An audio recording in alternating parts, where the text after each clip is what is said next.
നാളെ ഈ ദൈവത്തിന്റെ സ്വന്തം നാട് ഒരു ഭ്രാന്താലയമായി മാറും. അതെ, അതാ ഇപ്പൊ ഇവിടെ നടക്കുന്നത്. വിത്തിൽ വിഷം വെച്ചാൽ അതിൽ മുളക്കുന്നതെല്ലാം വിഷത്തുക്കളായിരിക്കുമെന്ന് തിരിച്ചറിയുന്ന നമ്മുടെ ഭരണകൂടവും ബുദ്ധിരാക്ഷസന്മാരും മദ്യവും ലഹരിയും ആവോളം വാരി വിതറുകയാണ്. ദൈവത്തിന്റെ സ്വന്തം നാട് ഒരു ഭ്രാന്താലയമായി മാറാൻ അതിവിദൂരമൊന്നും പോകേണ്ട. ഈ സത്യം തുറന്നു പറഞ്ഞതിനാണ് എൻ്റെ ദേവൂട്ടിക്ക് കാരാഗ്രഹം സമ്മാനിച്ചത്.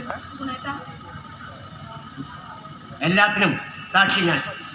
പിന്നീടുള്ള ദേവയാനിയുടെ ജീവിതവും അവിടെ സുരക്ഷിതമല്ല എന്ന് തിരിച്ചറിഞ്ഞുകൊണ്ടാണ് ഒരു മാനസിക രോഗിയുടെ പക്ഷത്തിൽ ഞാനിവിടെ എത്തിച്ചത്.